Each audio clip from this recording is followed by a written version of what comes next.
ओफो, अब इस गाड़ी को क्या हो गया? इसे भी अभी खराब होना था।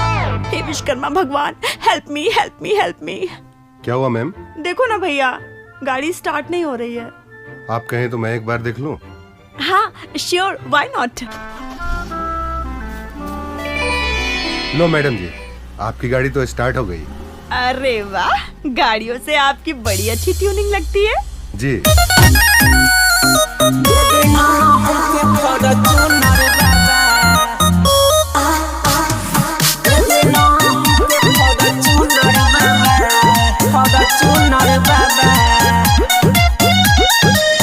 पूजा के थाली तू लो होई सजाई, चलो विश्वकर्मा पूजा अब की हो जाई।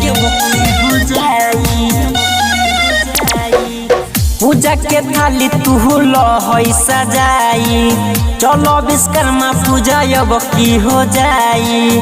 अब तारे चढ़ के हाथी बाबा, अब तारे चढ़ के हाथी बाबा, विश्वकर्मा बाबा, विश्वकर्मा बाबा।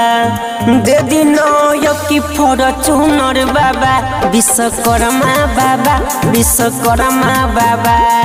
दे दिनो हमके फॉर्च्यूनर बाबा। बाबा विश्वकर्मा के जग में नाम बढ़े हो, लोगे दी हॉला गाड़ी फॉर्च्यूनर बढ़े हो। विकास राज मुजफ्फरपुर। एगो फॉर्च्यूनर अब की दिला दी बाबा, बिना ले ले न अब की हम मानम बाबा। फॉर्च्यूनर गाड़ी चढ़ के जाइब हम दर्शन करे, हाथी वाला बाबा के जाइब हम पूजन करे। फूल और माला के थाली ले लो, पान प्रसादी अगरबत्ती ले लो।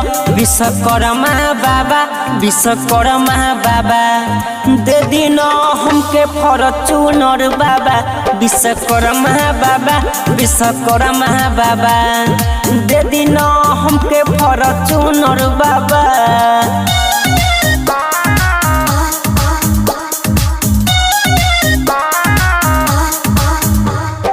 म्यूजिक बाय विकास राज मुजफ्फरपुर। बाबा विश्वकर्मा के महिमा भारी बाटे, सारे जग के निर्माण कइले बाटे। चाहे हो केहू गाड़ी, चाहे केहू एकल कारखाना, बाबा विश्वकर्मा के महिमा से चले गाड़ी सारा। राजी महेश के अर्जी सुनी, ललन यादव के फॉर्च्यूनर दे दी। विश्वकर्मा बाबा, विश्वकर्मा बाबा।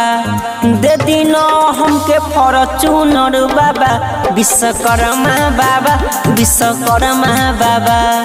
दे दिनो हमके फॉर्च्यूनर बाबा। दे दिए बाबा फॉर्च्यूनर।